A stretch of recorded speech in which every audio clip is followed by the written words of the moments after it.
հայերեն շումերեն, հայերեն ուրարտերեն, ճակերտավոր ասած, հայերեն խեթերեն, հայերեն խուրերեն եւ այլն, այս ցանկը կարելի է շարունակել եւ հայեր եւ այլ թեմաներ, այս բոլոր թեմաները ես ընդհանուր մի վերնագրի տակ կտեղավորեի այդ հայտնի, բայց անհայտ հայերի, որտեղ հայերին գիտեն, բայց նաև անհայտ են հայերի աշխատի համար, քանի որ մենք գիտենք, որ գիտությունը քաղաքականացված է, ով պատվիրում է, ով ջանք է թափում, նրա շահերին է ծառայում է, եւ մենք դուրս ենք մնացել, դրա համար կան եւ օբյեկտիվ եւ սուբյեկտիվ պատճառներ, չանդրադառնանք այդ պատճառներին, քանի որ դրանք շատ են եւ մեր այսօրվա թեմայի մեջ չեն տեղավորվում, բայց այդ պատճառների հետևանքով է, որ այսօր մենք պայքարում ենք այդպիսի թեմաների տեղը գիտության մեջ հաստատելու համար։ Դեռևս 30 տարի առաջ էր, երբ որ մենք հայտնի գիտնական Բելիկ Երիցյանի հետ, նա գիտությունների ակադեմիայի, հնագիտության ինստիտուտի քարեդարի ամբիոնում է աշխատում, նրա հետ զրույցում առաջին անգամ լսեցինք, որ շումերները դա նույն հայերն են։ Նա ինքը քաղաքակրթական տեսանկյունից է եկել հասել դրան, ուսումնասիրելով մշակույթը, արժեքները եւ այլն ոճերը մշակութային։ Հետագայում, երբ որ Վիլենը Սաֆարյան 2003 թվականին տպագրեց իր գիրքը հայերենի շումերենի առնչությունների մասին, մենք ուրախացանք եւ հիմա առավել եւս ուրախ ենք, որ Արմեն Դավթյանը իր պատկառների այս հրաշալի աշխատությամբ անցած տարվանից արդեն իր ուսումնասիրությունները ամփոփել է այս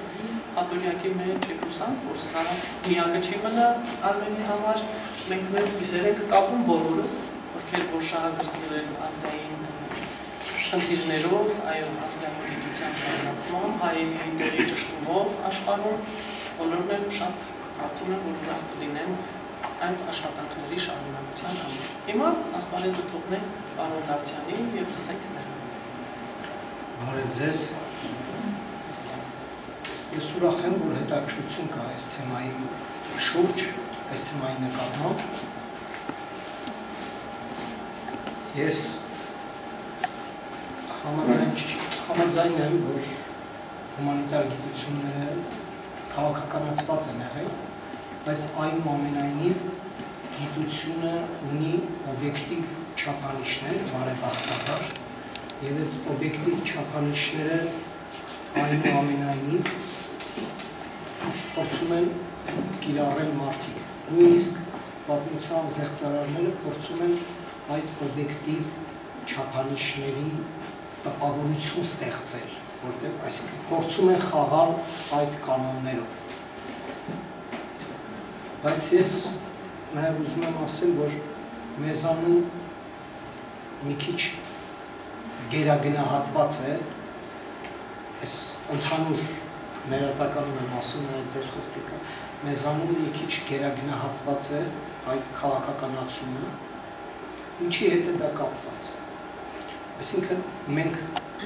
շատ ավելի վատ կարծիքի ենք համաշխարհային գիտության մասին, քան նա իրականում կա։ Մենք շատ ավելի վիրավորված ենք եվրոպացի գիտնականներից, ամերիկացի գիտնականներից, քան իրականում իրենք մեղավոր են։ Իրականում իրենք շատ մեծ գործ են արել եւ անում, նաեւ մեր օգտին, որովհետեւ բացի զեղծարարներից, քաղաքական պատվեր կատարողներից, կա նաև նորմալ մարդիկ ու հետաքրքիր է ճշմարտությունը։ Եվ հայերի հետ բացարձակապես առնչություն չունեցող մարդիկ շումերական նյութը ուսումնասիրելիս հանգել են մեզ համար շատ ձեռնտու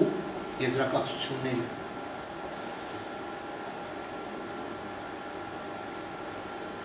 Մենք պիտի շնորհակալ լինենք այն եվրոպացի գիտնականներին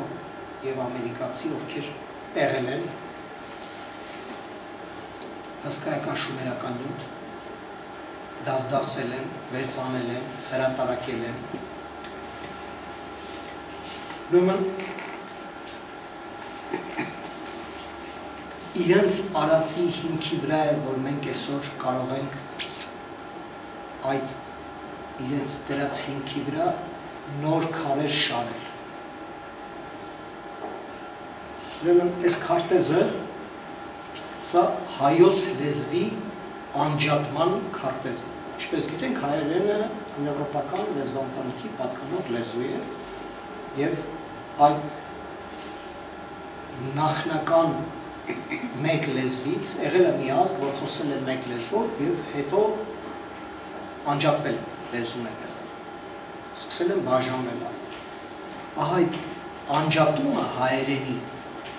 հնդեվրոպական մայր լեզվից տեղի է ունեցել ահա այս տարածքում։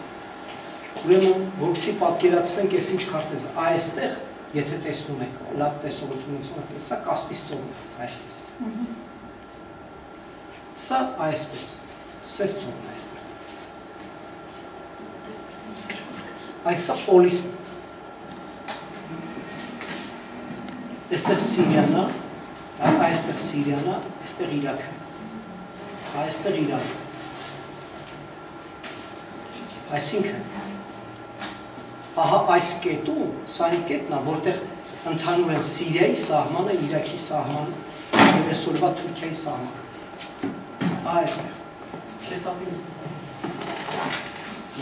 Սա այսօրվա Հայաստանն է։ Ինչ եմ ուզում ասել։ Այս քարտեզը։ Սա այն տարածքն է, որտեղ հայոց լեզուն անջատվել է հնդեվրոպական մայր լեզվից։ Ինչ է նշանակում հայոց լեզուն անջատվել է մայր լեզվից։ Այս տարածքում ապրողները սկսել են խոսել հայերեն, պարզ է, որ այդ մի օրում չի է, բայց այնքան է արդեն տարբերվել մնացած լեզվից, որ արդեն կարելի է բնորոշել որպես առանձին լեզու։ Ուրեմն, այս քարտեզը գծել եվրոպացի գիտնականները, Նոր Զելանդացի, ավստրալացի, ամերիկացի գիտնականները, սա շատ մեծ խումբ աշխատել, լեզվաբանների, աշխատել են տարիներ շարունակ, մի 10 տարուց ավել։ Այս քարտեզը գծելու համար, որտեղ մենք պետք է հիշենք, որ այսօր գենետիկա շատ արագ է զարգանում։ Գենետիկայի հետ կապված նվաճումները գիտության, բանաձևերը, որ նոր բանաձևեր ունեցան։ Լեզվաբանները փորձեցին համադրել գենետիկական այսօր հայտնի բանաձևերը լեզվաբանական նյութի հետ, արդյունքում ստացան քարտեզները, թե որ լեզուն որտեղ է ծնվել, ասում եմ, եթե հայերենը անջատվում է ուրիշ լեզվից, դա արդեն նոր լեզվի ծնունդ է։ Այսինքն սա մի հանրություն է, որ խոսում է հայոց լեզվով։ Այստեղ կարևորը հիշել, որ այդ հանրությունը պարտադիր չի, ինքը իրան ասի արմեն կամ հայ, բայց սա մի հանրություն է, որ խոսում է հայերեն։ Կարող է ինքը իրան ասի Պողոս։ Բայց ինքը արդեն առանձին հայախոս հանրություն է։ Թե այս հանրությունը ինչ կրոնական պատկերացումներ ունի, ինչ միֆոլոգիական պատկերացումներ ունի, ինչ գիտելիքներ ունի, օրինակ երկրագործության կամ մետաղամշակման կամ քարոզության մենք չգիտենք, չենք խոսում մասը։ Բայց սա մի հանրություն է, որը խոսում է հայոց լեզվով։ Որովհետև թե իրենք իրենց ինչ են անվանում, սա պակաս կարևոր է։ Որովհետև նույն ազգը տարբեր ժամանակ իրենք կարող են տարբեր կերպ կոչել։ Ավելին հարևաններն են տարբեր կերպ կոչում։ Վրացիները մեզ ասում են Սոմեխ։ Հույները ասում են Արմեն, մենք մեզ ասում ենք հայ։ Սոմեխը, հայը, Արմենը բացարձակապես իրար հետ կապ չունեցող բան է։ Այսինքն էթնոնիմը ազգի անունը, ուրիշների տրված կամ սեփական ազգի կողմից տրված անունը, ոչ մի կապ չունի, այսինքն սա մի հանրություն, այսա է հայ ժողովուրդ։ Ծագել է ահա այստեղ։ Կասպից ծով, Սև ծով, մինչև Պոլիս, այստեղ է Սիրիայի Իրաքի սահմանագիծն։ Սա քարտեզը, որը հրապարակվեց 2011 թվականին։ Կրկնում եմ, սա շատ մեծ գիտնականների խմբի, շատ երկար տարիների աշխատանքի արդյունքը։ Ես մենք չենք ասում, ես իրանք եմ ասում, և մենք շնորհակալ ենք իրենց։ Սա օբյեկտիվ գիտնականների, ոչ զեղծարարների, իրանք պատվեր չեն կատարել, իրանք կատարել են պատվեր, որովհետև պատկերացնում եք, չէ, դա այդքան տարիներ, դա ինչ միլիոնավոր ծախսերի պրոյեկտ էր դա։ Ոնց որ գենոմի գտնելը հսկայական ծախսերի հետ կապված պրոյեկտ էր, որ Եվրամիությունը տվեց, 1000 տեսակ ֆոնդեր տվեցին։ Բայց պատվերը այն չէր, որ ասեք հայերը գոյություն չունի։ Պատվերը այն էր, տեսնենք հնդեվրոպական որ լեզուն, որտեղ ոնց է անջատվել եւ երբ։ Պատվիրել են ճշմարտությունը, ինչքանով որ հնարավոր է այսօրվա գիտությունը դա կարող է անել։ Էսա։ Ինչի է սա այսքան կարևոր։ Այդ բոլոր հեքիաթները քաղաքականացված, թե հայերը բնիկ չեն, հայերը, չգիտեմ, հնդեվրոպական մայր հայրենիքից, Բալկաններից, չգիտեմ, որտեղից գաղթել են, այդ սա հեքիաթները մոռացեք։ Դա 100-150 տարի առաջվա հնացած, այլևս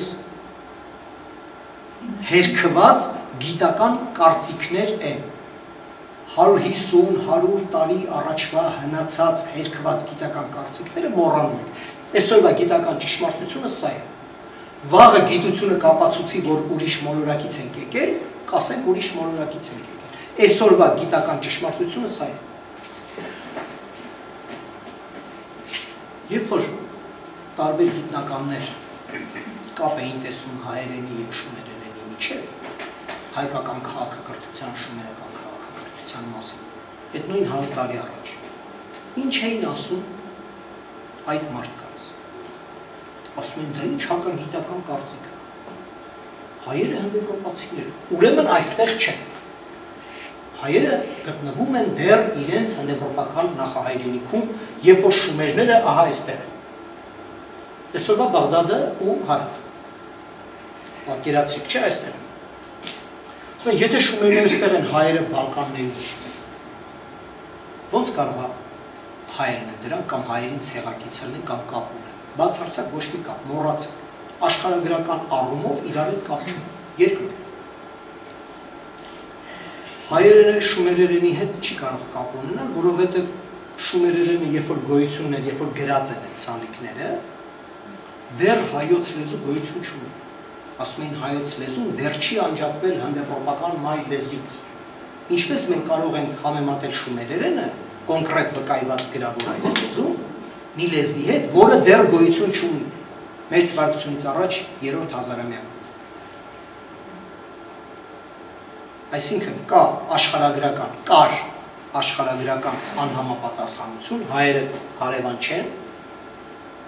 Աստված գիտի որտեղ են, երկրորդ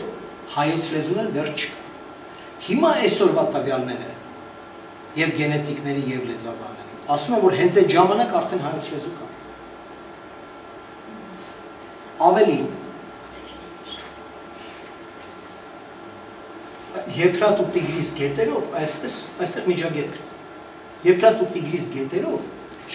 հնարավոր չի, որ մարդը չիջնի հոսանքնի վեր, որևէ հնագին դա ձեզ կասում, դա հնարավոր բան չի, որտեղ էլեմենտար քո փայտը, որ ընկավ, գետը տանելու է ներքև։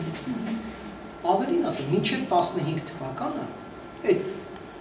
նույնիսկ ֆոտոները կան։ Մերոնք այդ փչովի կամերներով, նաև այցիտիկերով կամերներ էին սարքում, Եփրատով ապրանք էին իջացնում ներքև, գյուղացիք ծախում են։ Ոնց որ 3000 տարի առաջ մինչև 15 թիվը դեի ապրանքները ապրանք էին իջացնում ներքև, ծախում են, որտեղ դա ամենաէժան եւ ամենաարագ եւ ամենաանվտանգ ճանապարհն էր։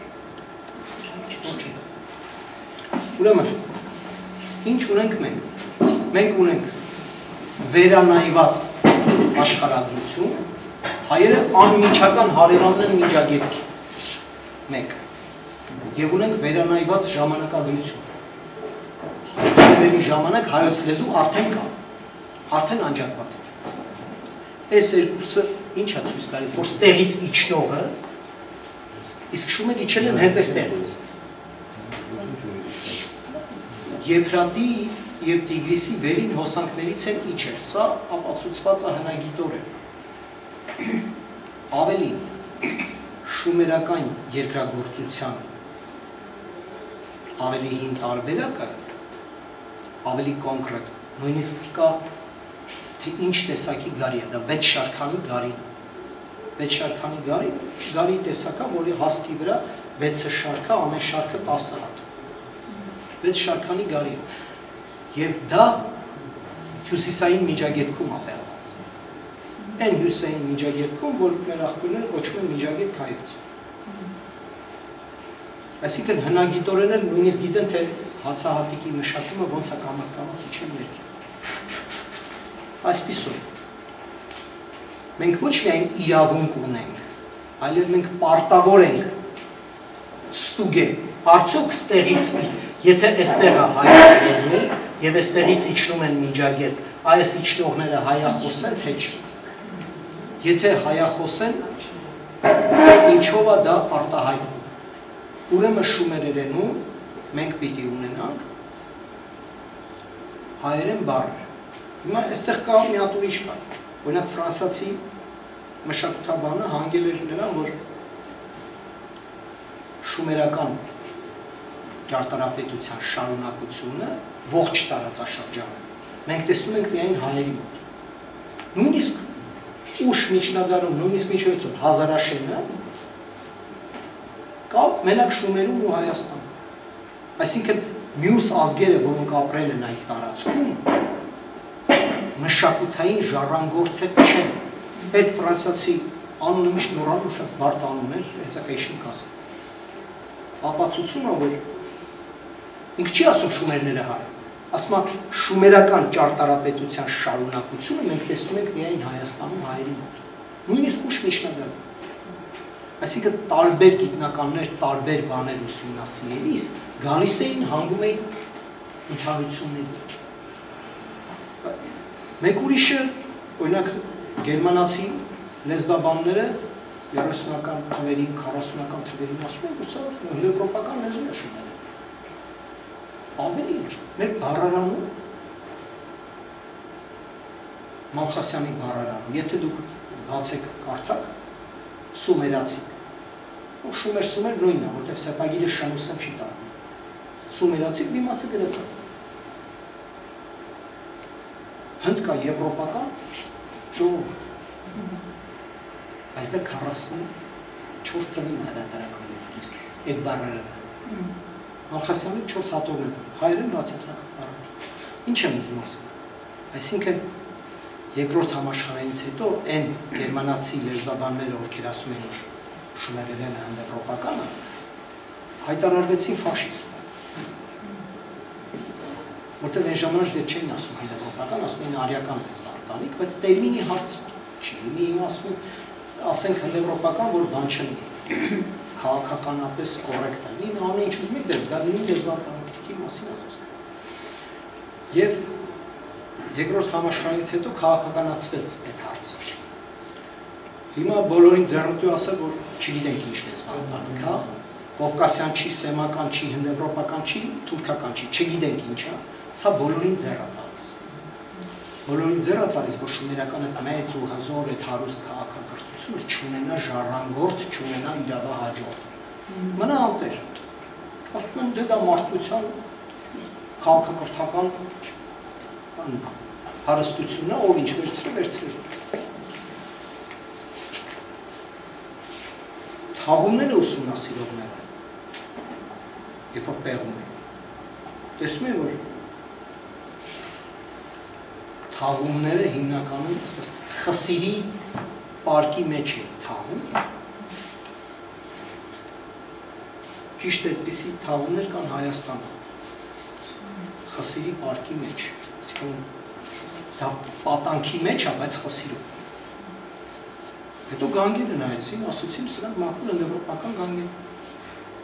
Եվ ավելի սրանք հենց արմենոիդ գանգեր։ Բայց այս ամեն ինչը ազգ ցույց չի տալիս։ Ազգ ցույց է տալիս լեզու։ Աշխարհում խորիներն են Արմենոյի գանգով խեթերներ եւ այլն եւ այլն։ Վրացիների կեսն արմենոյի կեսը շատ։ Բայց դա հայ չի։ Հայը նա է, ով խոսում է հայերեն։ Ուրեմն ամենահին հնդեվրոպական լեզուն, որ հայտնի է գիտությանը, տեսա, հեթիտ, տեսնում եք գրած է հեթիտ։ Դա խեթերին։ Խեթերենի, այսպես ասած բարբարներ են համարվում լուվիերենը, լիկիերենը։ Բայց սրանց հարցը դեռ այնքան էլ պարզ չի, որտեղ աղբյուրներում շատ քիչ բան է հայտնի, դրա համար լուվիերենի, լիկիերենը ավելի ենթադրական է։ Ահա սա խեթերենի։ Գիտությանը հայտնի ամենահին հնդեվրոպական լեզուն, որ մեր թվարկությունից առաջ առաջին հազարամյակում արդեն վերացավ։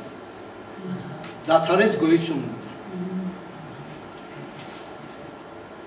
Հաջորդը, ամենահին հնդեվրոպական լեզուն, հաջորդը ով է։ Խեթերենը իր լիկիական լուվիական բարբարներից է, ով է։ Classical Armenian Թոխարյան, AB, այս նույնը։ Classical Armenian գրաբարն է, դասական հայերեն է կոչվում եվրոպական լեզվաբանության մեջ։ Ուրեմն թոխարերենը եւ հայերենը իրար հետ եղել են մեկ լեզու։ Այսինքն եղել է մի ազգ, որ խոսել է ահա այդ լեզվով, հետո ահա այս ազգից բաժանվել է երկու ճյուղ, երկու լեզու, մեկը թոխարերենը, մեկը հայերենը։ Թոխարերենը նույնպես վերացել է մեր թվարկությունից առաջ առաջին հազարամյակում։ Սրանք կոպիտ ասած մեր ամենամոտիկ աղբերներն են, ոնց որ ռուսերեն, ուկրաիներեն։ Որ ինչ-որ ժամանակ նույն լեզուն է եղել, հետո ժամանակի ընթացքում ճյուղավորվել։ Այսպիսով, այս classical Armenia, որ գրած է, այս թոխարերեն անուբեն այդ տարբեր աղբյուրներ են, այնտեղ գրային համակարգի հետ կապված տարբերություններ են։ Հիմա ինչ ունենք մենք այսօր։ Այս սա ինչ է։ Այստեղ հետո արդեն շատ ուշ այս ավեստայի լեզուն է, հետո հին պարսկերենը, սրանք սա ջայլներ են։ Ամենահին չմեռած հնդեվրոպական լեզուն հայերենն է, classical Armenian։ Դրանից ավելի հին, այսինքն մեզ հասակակից, եղել է թոխարերենը մեր քույր լեզուն կամ եղբայր լեզուն, որ մարել է առաջին հազարամյակում մեր թվարկությունից առաջ, եւ եղել է խեթերենը, որ ուրիշ լեզու է, էլի ցեղակից մոտ։ Բայց որը էլի առաջին հազարամյակում մեր թվարկությունից առաջ մարել։ Այս է հայերենը։ Հնդեվրոպական ամենահին լեզուն, որը ապրում է այս մոլորակի վրա, հայերենն է։ Սա մենք չենք ասում, էլի մենք չենք, սա այս նույն ուսումնասիրության արդյունք է։ Ուզում ասեմ, մենք երբ որ այդքան դժգոհում ենք, որ գիտությունը քաղաքականացված է, մեզ անընդհատ անտեսում է եւ այլն, այդպես չի։ Երբ որ մարդիկ ստանում են կոնկրետ պատվեր, կոնկրետ աշխատանք կատարելու, պրոֆեսիոնալները լավ են, բարեխիղճ անում են այդ գործը։ Ուրեմն այստեղ մենք շնորհակալություն հայտնենք, որ իրանք եղել են օբյեկտիվ։ Այստեղ կա մի կարևոր հարց։ Մեր հայերիս պարագայում մեր վիճակը բացառիկ ինչ իմաստով։ Մենք որևէ կարիք չունենք որևէ բան կեղծելու կամ ենթադրելու։ Մեզ անհրաժեշտ է ճշմարտություն։ Ինչքան օբյեկտիվ ճշմարտություն հայտնագործվի գիտության մեջ, համոզված եղեք, որ մեր օգտին է։ Մեզանից պահանջվում է մի բան, որ գիտությունը զարգանա, որ հնարավոր լինի ստուգել։ Օրինակ, առաջ մի հատ կուժ էին գտնում, ասում էին, «Էս ինչ հազարամյակ է», չէին էլ ջոկում։ Հիմա հասարակ օրինակ ասեմ, եթե այսօրվա տեխնոլոգիաները չլինեին, ու այդ կոշիկը գտնվեր Արենի քարանձավում, մեկը ասեր, որ դա աշխարհի ամենահին կոշիկն է, վրի կծծաղենք, ասեր, էլի հայերը գլուխ են գովում։ Բայց հենց որ կա տեխնոլոգիա, որով հնարավոր է ստուգել, այո, շատ թանկ տեխնոլոգիա է, այո, եվրոպական լաբորատորիաներ են, բայց այդ մարդիկ հոսուտ չասեցին, որտեղ արդեն հնարավոր չի սուտ ասել, կան տեխնոլոգիաներ, որոնք իրար ստուգում են, հայերեն շումերերեն կապերը բացառելու բոլոր տարբերակները հերքվեցին նոր գիտության կողմից, նույն եվրոպացիների կողմից։ Մշակութային ընդհանրությունները հաստատվեցին։ Նոր պեղումները Հայաստանի բերեցին լիքը բաներ։ Մի խաղողի կորիզ են հայտնաբերել էթնոյին արենիում, այդ խաղողի կորիզի լաբորատոր հետաքննության արդյունքները դեռ չկա։ Բայց եթե լինի, մի նոր սենսացիա է լինի։ Այդ էլ բոլորը գիտեն։ Հիմա գանք արդեն հայերեն շումերերեն ընդհանրությունների։ Հայերեն շումերերեն ընդհանրությունների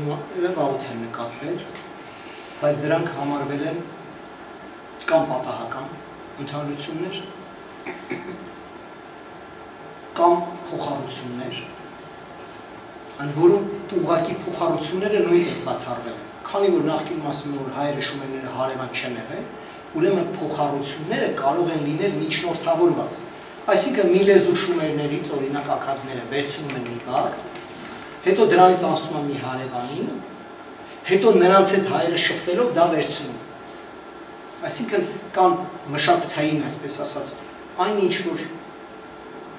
պայմանականորեն կոչվում է տեխնոլոգիա,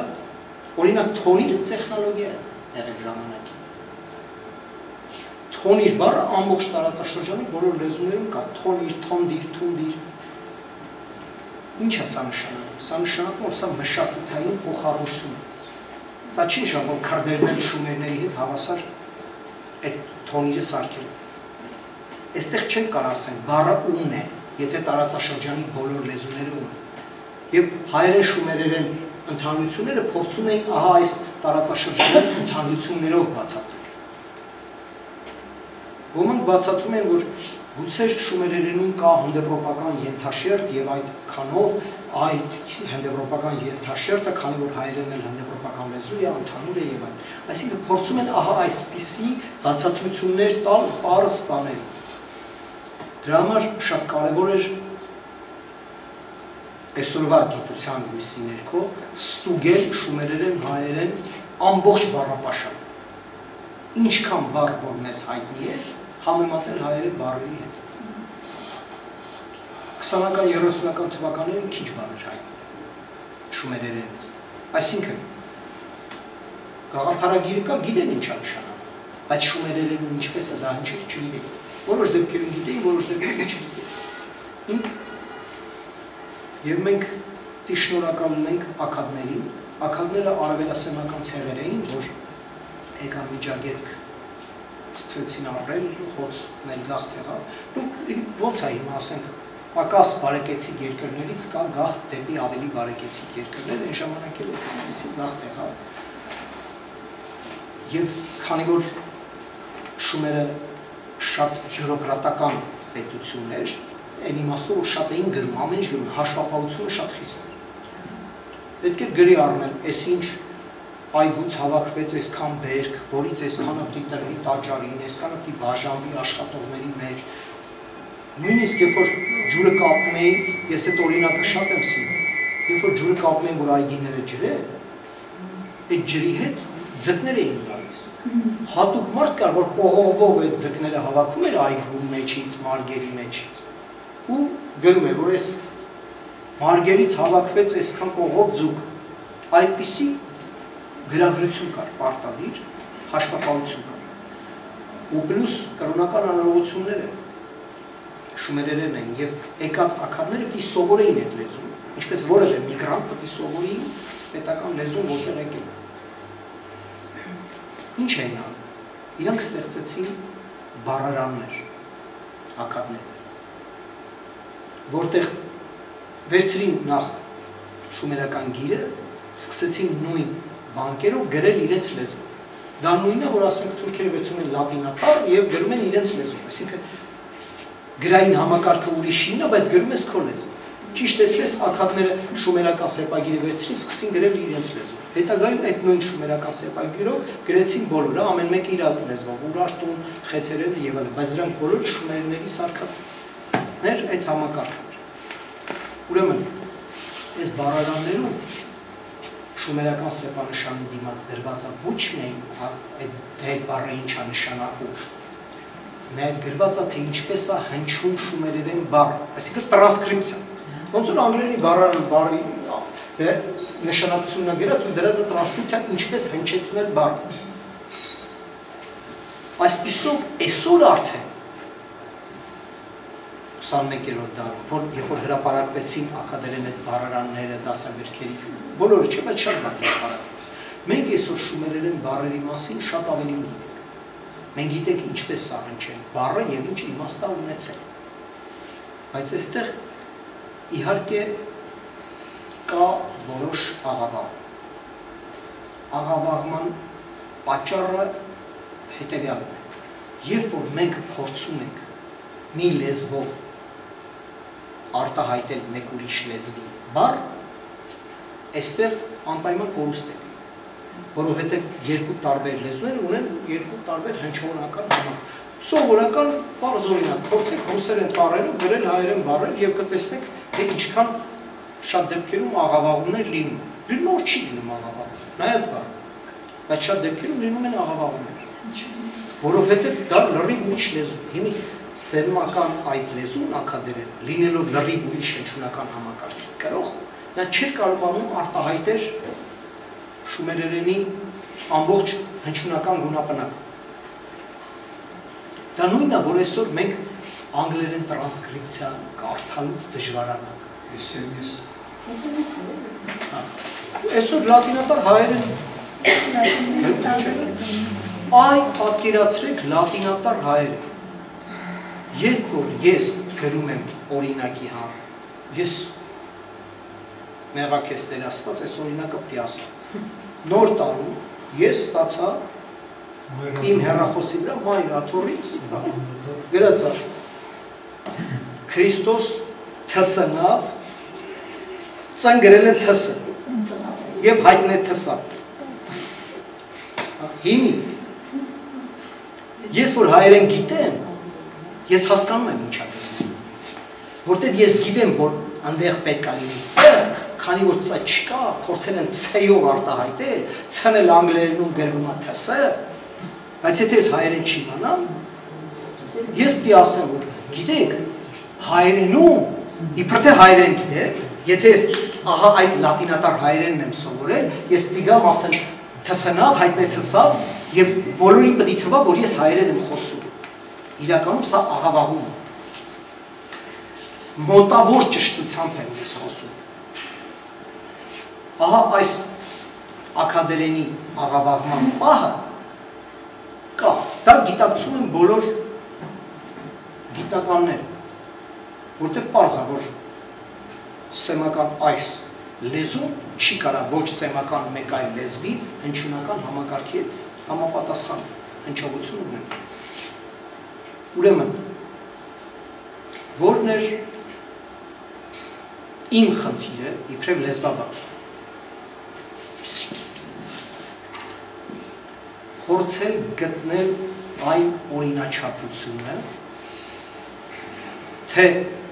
շումերերեն որ հնչյունը ինչպես է արտահայտվել ակադերեն տրանսկրիպցիայի մեջ։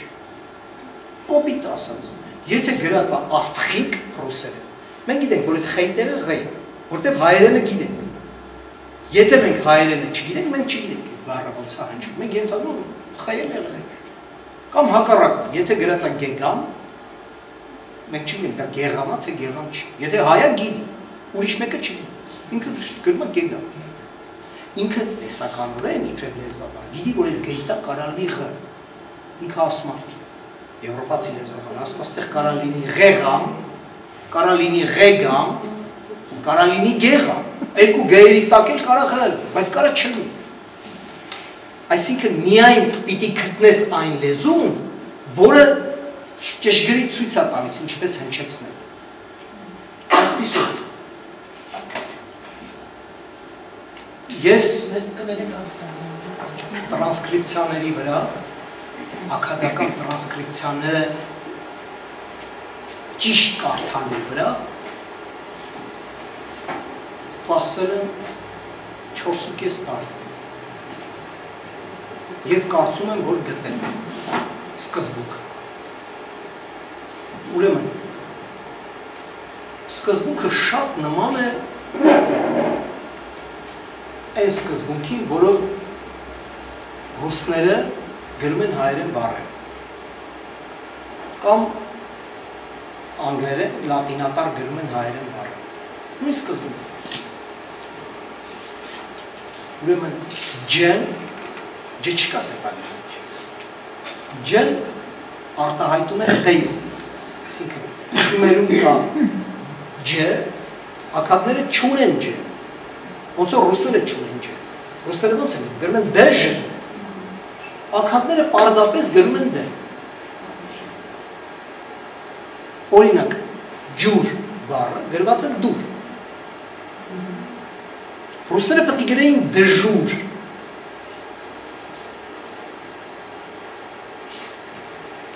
ահա այս հայերենում գոյություն ունեցող հնչյունները, որոնք գոյություն չունեն լատինատառում, մենք ստեղ պետք է չմոռանանք, որ կա նաև մեկ այլ պրոբլեմ։ Վերցանողները եվրոպացի են, նրանք էլ լատինատառ են վերցանում։ Այսինքն մի կողմից ունենք աքադերենի արդեն աղավաղում, մյուս կողմից ունենք լատինատառ գիտնականի վերցանում լատինատառ։ Այսինքն երբ որ հասկացանք, թե ինչ ձևով են գրված հայերենի ղ, ծ, չ, ջ, ձ, ամեն ինչ ընկավ իր տեղ։ Արդեն իմանալով դա ես սկսեցի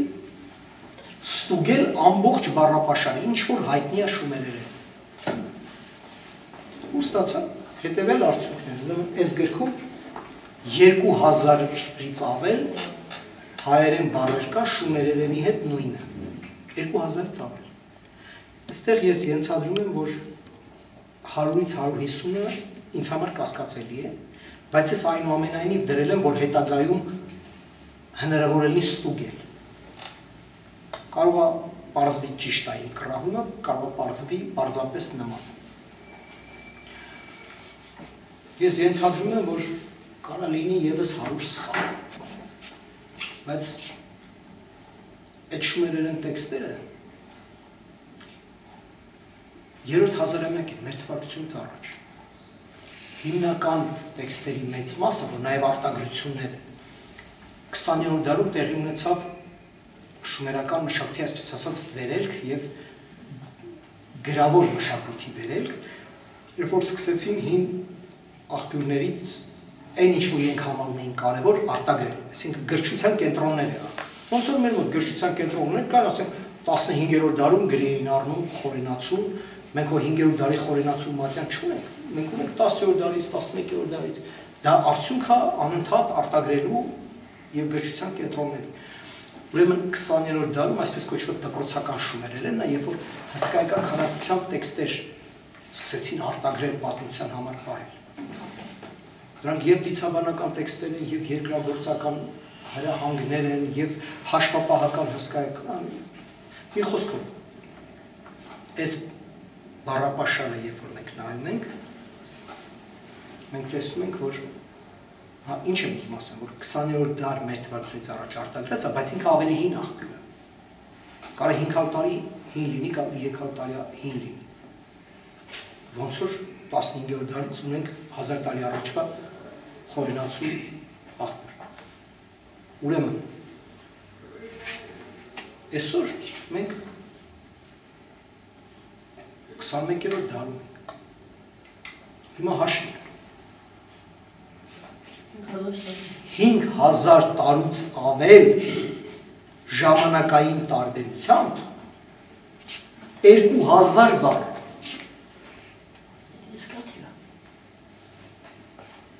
Դա ինչի մասին է խոսում։ Դա խոսում է ասում, որ խոսքը նույն լեզվի մասին։ 2000 բառ բառացի տառացի նույնության չի կարող լինի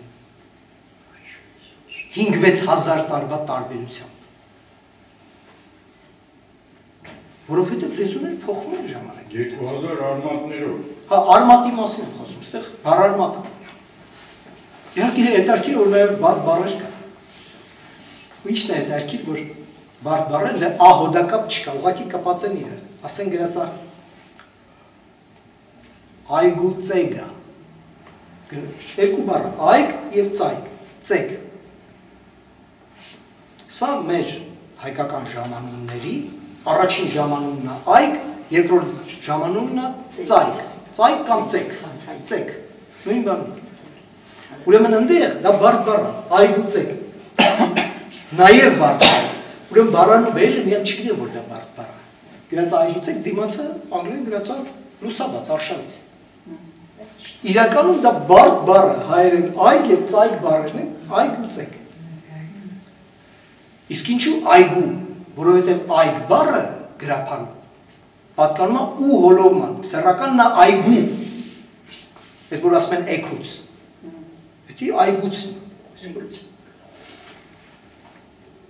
բարդ բառեր կան, որ իրանք չգիտի, որ բարդ բառը, գիտնականները չգիտի, պարզապես դա գրած է ակադերեն բառերում, դիմացի այդ ակադերեն բառից իմանում են ինչա նշանակում, բայց հայ գիտի, որ դա բարդ բառը, որ այգը և ծեքը երկու տարբեր բառեր, ոցից լիքը բառեր կա, որ իրանք չգիտի, օրինակ գրած է, բան, խառ մազեր, հենց ստեց, խառ մազեր, դիմացը գրած է, ենթադրում են, որ մազերը գզգզված են ինչ, խառն է մազերը, մազերը խառ մազեր, մազերը խառն են, ընդեղ կոնտեքստից ենթադրել են, ասում չսաներված կամ գզգզված մազեր, երբ որ վեսոր են ասում, մազերը խառն, իրանք չգիտեն, որ դա բարդ բառ է, իրանք գիտեն, թե դա մի բառ է, որը դες պրիչոսկա է գզգզված նշանակում, չնայած առանցին էլ կա, մազեր, հենց էրով, հոգնակիով, իրանք չգիտեն, որ դա հոգնակի է, գրած է մազեր, բայց իրանք չգիտեն, որ դա հոգնակի է, դիմացը գրած է անգլերեն, հե, մազ, անգլերեն էլ չունի հոգնակի, իսկ հայերեն ունի հոգնակի, մազ, հոգնակի մազեր, քանի որ ընդեղ հոգնակի չկա անգլերենում, իրանք չեն կարա գրեին հոգնակի, ու չեն է պատկերացրել, այսինքն, քանակից բացի, իստեղ գալիս է հաջորդ հարցը, քանակից բացի շատ կարևոր է որակը ընդհանրությունները, ինչու է կարևոր, որովհետև հենց հիմա մենք ապրելով Երևանում, լինելով հայ, կարող է ոտից գլուխ, այսենց օտար բառեր օգտագործենք, սարոջկա, չգիտեմ, շալվար, մայկա, նասկի, այսինքն ժամանակաշրջանը և կարող է շատ բան կենցաղում և փոխում, բայց միշտ չի իհարկե, որ դա մտնում է գրական լեզու, այդ իմաստով հայերենում ֆանտաստիկ քանակությամբ բոլոր բարբառներում թուրքերեն բառեր կան, բայց գրական լեզու համարը ոչ մի բառ չի մտել թուրքերեն, շատ քիչ է։ Ինչ եմ ուզում ասեմ։ Եթե դու ոտից գլուխ օտար բառեր ես օգտագործում, քո հագուստի, դա չի նշանակում, դա ընդհանրապես փոխառություն է։ Դա չի նշանակում, որ հայերենը և ռուսերենը ունեցան, չգիտեմ, 20 հատ ընդհանուր բառ։ Բայց եթե ունեցան էլ, բայց մենք ունեցանք, չէ, սարոջկա, մայկա, նասկի, դա որակ չի, դա քանակ է ընդհանուր։ Չայնիկը, խալաձելնիկը, կամպյուտերը, տելևիզորը քանակ է, որակ չի։ Դա չի խոսում բացարձակապես հայերենի և ռուսերենի որևէ կապի մասին։ Ուրեմն, շումերերենում և հայերենում եթե կան ընդհանրություններ, այդ ընդհանրությունները ինչ տիպի են, դա միայն քանակ է, թե որակ։ Որակը ցեղակցություն ցույց տվող բառերն են, այսպես կոչված հիմնական բառապաշարը։ Ինչ է նշանակում հիմնական բառապաշար, լեզվաբանները ինչ են հասկանում հիմնական բառապաշար ասել։ Ուրեմն Սվոդեշ անունով գիտնական կար, որ Աֆրիկայի վայրենի ցեղերից սկսած ուսումնասիրեց և բառերի ցուցակ կազմեց։ Այդ որ բառերն են, որ որպես կանոն մի ազգը ուրիշ ազգից չի վերցնում։ Պարզավոր խալաձելնիկ, տելևիզոր, կամպյուտեր սաղը վերցնում։ Այսինքն դա տեխնոլոգիաների հետ կապված բաներ են, որ մենք մյուսից վերցնում։ Քաղաքակրթական նվաճումները։ Նվաճումը վերցվում է անունի հետ միասին, բայց որևէ ազգ մի հատ ուրիշ ազգից չի վերցնում մենք բառը։ Մենք, ես, ձեռք,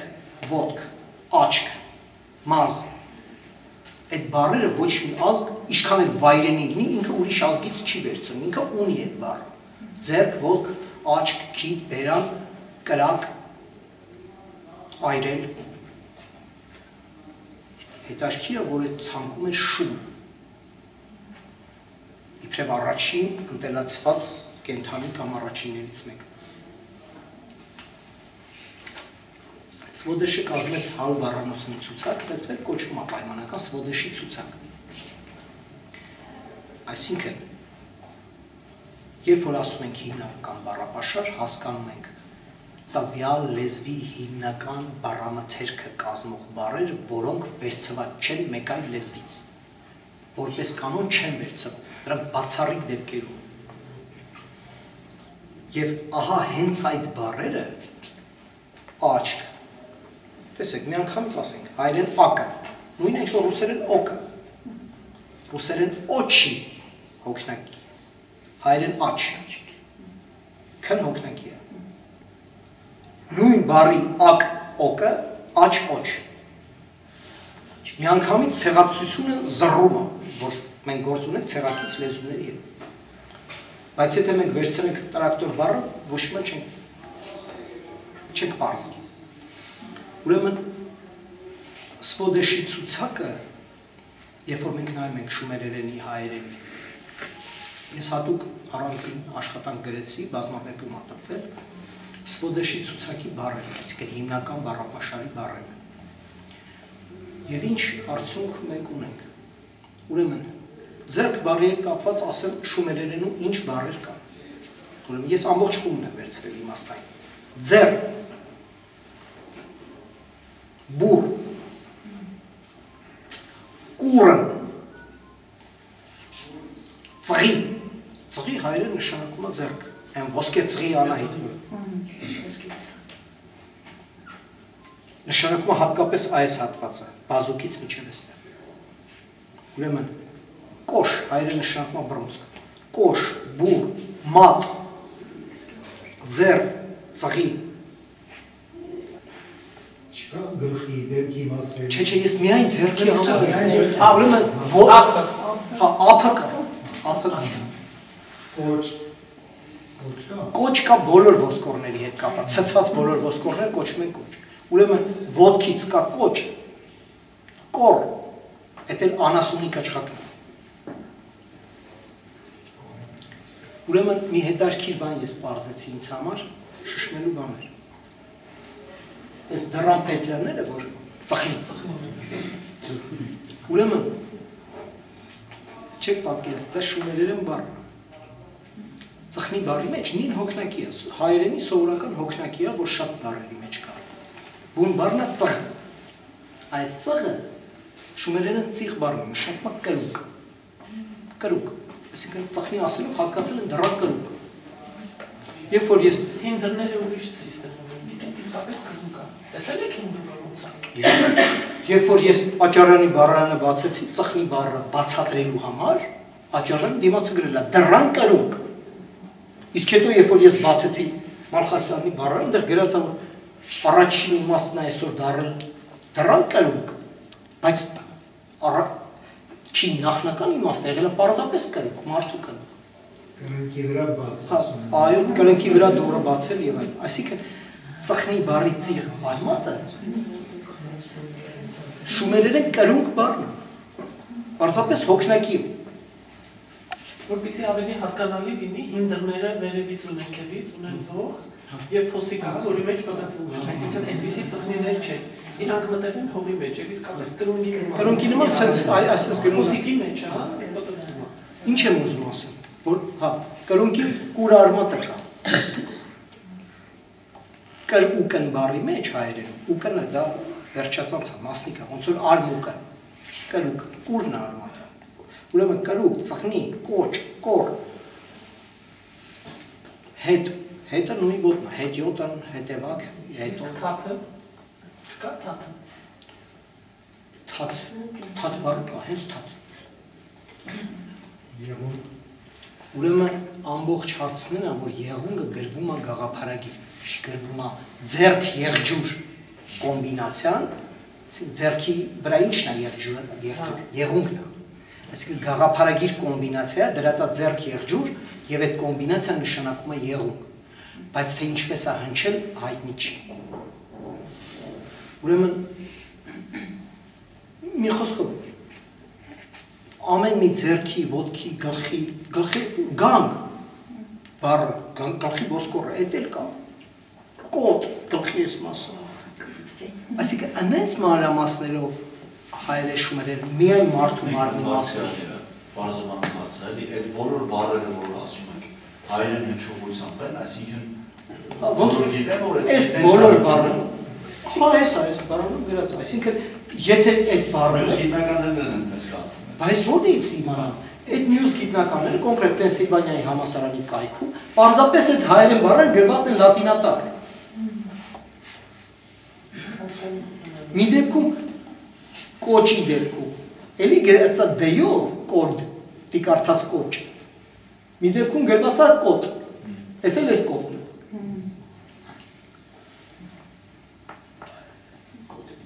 Ուրեմն մարդու մարմնի մասերը լինելով նախնական, ուրեմն կրակ վառելու հետ կապված, ուրեմն շումերերում կա հուր, կա կուր, որ կրակ բառի արմատ է, կրակ բառի մեջ ակը մասնիկ է, ոնց որ բունտ գնդակ, թե կուր կրակ, արմատնա կուր, ուրեմն կուրը կա շումերերում, նշանակում է կրակ, հուրը կա, այրել, էրել, այը է անդր գրվում, այ է նույնը, այրել, էրել, կա, վառ, վառել, գրածա վառ, քերականական վերջավորությունները չեն գրում։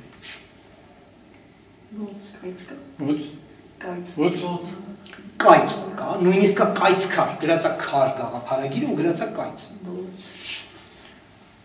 Ավելին, կիզել, այրը։ Ուրեմն կիզ շումերերենում ունի երկու իմաստ, առաջին իմաստը կիզելն է, մյուսը արդեն դրա իմաստային անցումը, խորոված, անգլերեն գրած էր բան, տապակած միս, բարբիկյու բան, բայց խորովածն է, ասա որտեղ ես գիտեք, որտեղ աչարեն բառան կիզ, գրած է, վառել, այրել, կիզել, ու գրած է կիզ, իմաց գրած է խորոված, աչարենի բառանում է գրած, երբ որ ուզում էի հասկանալ, թե ես միսը կոնկրետ ինչն է, այսինքն մենք գիտենք շումերները խորովածին ինչ են ասել են կիզ, որ նույն կիզել այրել բառն է։ Հա, խորով, հենց տենց խորով, խայրել, խարկել, խար արմատը կա, խարույկի։ Ուրեմն ամեն մի սվոդեշի բառացուցակի բառի դեմ մի հոմանիշի փոխարեն մենք ունենք 7-8 հոմանիշ։ Հայերեն շումերերեն ընդհանուր, տառացի նույնը։ Չի կարա այս երկու տարբեր լեզուներում մենակ ձեռքի հետ կապված 5-6 հոմանիշելի տառացի նույնությամբ։ Հա, իդեպ մատի հետ կապված, մատ շումերում նշանակում է վերջույթ ընդհանրապես։ Այսինքն ոտերի մատերն են վերջույթ, ձեռքերի մատերն են վերջույթ, խաղողի մատերն են վերջույթ։ Նախնական իմաստ եղել է վերջույթ ընդհանրապես։ Վերջույթներ։ Այսինքն քանակից բացի ունենք որակ նախնական բառապաշարի հետ։ Եվ սա շատ երկար ժամանակ օգտագործում էին իբրև ջախջախիչ փաստարկ, որ դա չի կարող լինել հայերեն, որովհետև հնդեվրոպական լեզուները իբր թե չեն ունեցել էրգատիվ հոլով, իսկ ստեղ կա էրգատիվ հոլով, հիմա ասեմ էրգատիվ հոլովը մոտավորապես, քանի որ հայերենում չկա, դժվար է բառացի ասել, էրգարմատնա նույն ինչ-որ հայերեն երկ, գործ, ոնց որ ասես գործիական հոլով, պայմանական, այսպես ասենք, հունարեն էրգատիվ, ուրեմն էրգատիվ հոլովը այն է, երբ որ ենթակա կառուցված է մի փոքր այլ կերպ, օրինակ փոխանակ ասես, ես վազեցի, ասում ես, վազումը տեղի ունեցավ իմ կողմից, մոտավորապես սենց է կառուցված նախադասության։ շատ պայմանական եմ ասում, որտեղ կոնկրետ օրինակ չեմ կարող ասեմ, այսօրվա հայերենում չկա որ ասեմ, ռուսերենում ու անգլերենում էլ չկա որ ասեմ, պատկերացնեք։ Մոտավորապես սա է իմաստը։ Ուրեմն դրա համար շատ դեպքերում հարցը սա ենթակայա թե ենթակա չի։ Սա ուղղական հոլով է թե ուղղական հոլով չի։ Ինչ բարձվեց հետագային։ Ասում եմ, ինչքան նորություն հայտնվի ոչ գիտական ձեռքբերում նվաճումը լինի աշխարհում մեզ օգուտ է։ Ավստրալիացի մի գիտնական, որ ջահել տղա էր, ուզում էր պաշտպաներ, իր շեֆը ասեց, ուզում ես կարևոր գործ անես։ Հա, հիմի կարանք մի հատ սթից բանտակ պաշտպանես։ Մի հատ ֆանտաստիկ բան ասեմ քեզ, գնա ես Ավստրալիայի աբորիգենների լեզուները ուսումնասիրի գրյար, մեկը վաղամիսօր սրանք չեն ելնելու, իսկ քո աշխատանքը կլինի պատմության համար սկզբնաղբյուր։ Այս մարդը գնաց սկսեց Ավստրալիայի աբորիգեններից մեկի լեզուն, որ 100-120 հոգի մարդ է գնաց։ Ու սրանք ունեին այս երկաթի ոլորտը, ինքն էլ անգլերեն մտածող մարդը ոչ իմա չի հասկանում, թե նախադասությունը ոնց է կարծված, բայց ինքը պետք է աշխատություն գրի լեզվաբան։ Ու ինքը այդտեղ փորձեց խորանալ, թե էս ինչ է, ոնց է նախադասությունը ոնց է կառուցվում եւ այլն։ Ու հասկացավ, որ սա երկաթի հոլով է, սկսեց ուսումնասիրել աշխարհի երկաթի հոլովները ու գրեց մի ֆանտաստիկ աշխատություն ինտերնետում կա։ Բանը տպեց, Օքսֆորդը տպեց, դրանց կոչվում է ergativity, ergativություն։ Ուրեմն հստակ ցույց է տալիս, որ ավեստայում կա ergativ հոլովի քարացած ձևեր։ Խեթերենում 100% դասագրքերում գրած արդեն ergativ հոլով կա։ Լինելով հնդեվրոպական լեզու, արդեն այսօրվա դասագրքերում խեթերենի կա։ Հնդկաստանի լեզուներից սկսած հնդեվրոպականներից, մինչև ոչ հնդեվրոպական, բոլորը կա։ Խուրերեն, ուրարտերեն եւ այլն եւ այլն։ Գրափարում կան քարացած ձևեր։ Օրինակ ասում եմ Արտաշիսի գնացիա։ Բայց որևէ այսօրվա թարգմանիչ դա թարգմանություն Արտաշեսը գնաց։ Բայց եթե բառացի ճիշտ թարգմանենք, դառնում է Արտաշեսի կողմից գնացվեց գնացյալ։ Այսինքն սրանք քարացած ձևեր են ergativ հոլով։ Այսօր թարգմանում են Արտաշեսը գնաց, բայց այնտեղ գրած չի Արտաշեսը գնաց, այնտեղ գրած է Արտաշիսի գնացյալ։ Ավելին Մոսկվայում հայ լեզվաբան կա Էմա, էլի անուն մոռացա, մի հոդված գրեց գրափարին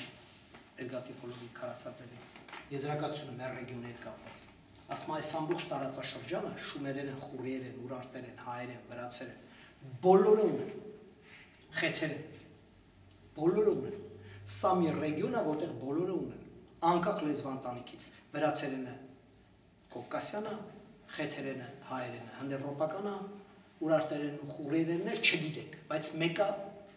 շումերերենն էլ չգիտենք, բայց մեկը այսպես է։ Այսինքն այսօր ապացուցված է, որ մեր տարածաշրջանում բոլորը ունեն։ Վրացերենը հաղթահարել, այսօր չու։ Միջնադարում դեռ ուներ ergativ հոլով։ Այսինքն իսկ մենք ունենք Ուրարտուի ժամանակ, խորենացու ժամանակ ինչ-որ քարացած ձևեր են մնացել մենակ դեռ։ Բայց ունեցել վիճակը ինչի մի քիչ վերացել է այն ժամանակ։ Ինչ եմ ուզում ասել, որ այն որ բերվում էր իբրև ջախջախիչ փաստարկ, որ եթե կա ergativ հոլով այդ լեզուն չի կարող լինել հայերեն, որտեղ չի կարող լինել հնդեվրոպական։ Այդ հեքիաթները մոռացեք։ Մեր տարածաշրջանում բոլորը ունեցել են ergativ հոլով, անկախ լեզվանտանիքից, այդ թվում հայերենը։ Եվ եթե Ուրարտուում եւ Շումերում կա ergativ հոլով, դա շատ նորմալ է։ Պետք է զարմանային եւ որ չլներ։ Բայց քանի որ լեզուն գնում է կատարելագործման պարզեցման, բնականաբար շատ լեզուներում դա հաղթահարվում է։ Այսինքն այսօր ապացուցված է, որ առնվազն արևելյան կողմը հնդեվրոպական լեզուների ունեցել հին պարսկերենը ունեցել է, վեդայերենը, սանսկրիտ ունեցել է, մինչև այսօր կենթանեն պարզվեց քրդերենի որոշ բարբառներ կան, մինչև այսօր ունեն, որ ակնհայտ իրանական լեզվանտանիքի լեզու։ Այսպիսով քերականական միակ տարբերությունը, որ ասում են կառուցվածքային տարբերություն կա, որը բացառում է հայերենի հետ ցեղասությունը, այս էլ անցավ մի կողմ հնացած, սա էլ է հնացած, չկա տես բան։ Կա բառապաշար, որը ունի ֆանտաստիկ մեծ որակական եւ քանակական ընդհանրություն հայերենի հետ, իսկ երբ որ դրան գումարում ենք 5-6 տարվա տարբերությունը, մենք ունենում ենք բացառիկ նույնություն։ Մյուս կողմից, ես էլ ասեմ ու ամփոփենք։ Շումերը երկրագործական տարածք էր։ Հայկական լեռնաշխարհից գետերով իջել են ներքև, հատկապես այն պատճառով, որ այնտեղ ավելի բերի հողեր են եղել։ Քանի որ Տիգրիսն ու Եփրատը դիրմ են բերում, այնտեղ ավելի բարբեր է։ Այն երկրագործական նվաճումները, որ ունեին Հայաստանի տարածքում ապրողները, այնտեղ ավելի կահայլագործեցին, որտեղ եղանակներ ավելի լավ եւ հողներ ավելի լավ, ավելի շատ երկու բերք էին ստանում։ Երկրագործական ամբողջ տերմինոլոգիան շումերական երկրագործության հայերեն է, ուղղակի մեկին մեկ հայերեն է։ Ես ապշած էի այն աստիճանի, որ արդեն ծիծաղում էի, որ կողքից մեկը տենար կասեր սա գիժ, որովհետև երբ որ այն բառը, որը ես չէի գտնում Աճարյանի բառարանում, ես գտնում էի Բդոյանի աշխատությունության մեջ, որ կոչվում է երկրագործական մշակույթը Հայաստան։ Այն տերմինները երկրագործական, որ Աճարյանի բառարանում չկար, ինչու չկար, որտեղ Աճարյանի բառարանում միայն մեր մատենագրության մեջ գրավոր վկայված բառեր։ Իսկ այստեղ ժողովուրդը կոնկրետ վարության կանում եւ կոնկրետ ակոսի եւ մնացած ամեն ինչ հետ կապված տերմիններ է օգտագործում գութանի տարբեր մասերի եւ այլն եւ այլն։ Այս իմաստով երկրագործական տերմինները ուղղակի նույնիսկ լաղար բառ կա։ Շումերեն գրած է լագար, բառղան գեով է գրած։ Լաղար Որոշ բարբառներում կոչվում է լաղար, որոշ բարբառներում մեր կոչվում է լաղարակ։ Դա ըստ Բդոյանի նկարագրելու ակոսի այդ երբ որ ակոսներ են խորը այն փոսնա, որտեղ սերն է։ Շումերում էս լաղարի դեմ, գիտեք ինչ է գրած։ Գրած էր ակոսի փոս։ Ես որ կարդացի անգլերեն այդ ակոսի փոսը, բան չհասկացա։ Ակոսը ինքը փոս է, ակոսի փոսը որ ես չհասկացա։ Բայց երբ որ կարդացի Բդոյանի մոտ որ հասկացա, որ այն խորը տեղն է, որտեղ սերն է։ Այսպիսի մանրամասներ, ընդ որում դա Բդոյանը գրի առել հայ գյուղացու 20-րդ դարում ոչ մթա։ Իսկ այդ տեքստը գրած է 20-րդ դար մթա։ 40 դարի տարբերությամբ բանավոր է գյուղացի նույն բառն է օգտագործում։ 20-րդ դարի սովետական Հայաստան։ Այսինքն, այս տեսակ բաները չեն կարող լինել պատահական։ Կարա գութան բառը, եթե մի ազգը մի ուրիշ ազգից վերցրել է այդ կուլտուրան, կարա գութան բառը, բայց այստեղ մի հատ ուրիշ բան էլ կա, այդ երկրագործությունը հո ընդամենը երկրագործություն չի։ Բահից սկսած նույնությամբ այդ բառերը կան։ Գութան, արոր, վարելը հենց վարա, ցականել, տափանել, բոլոր բառերը կան, ցական, տափան, գործիքներով։ Հենց այդ բառացի նույն ձևով, ցական, տափան։ Ընդ որում տափը ունի բոլոր այն իմաստները, ինչ որ կա հայերեն։ Տափակից սկսած, հող գետին տափից սկսած, միջև տափանել, տափակացնել, միջև այդ գործիքը ցականել։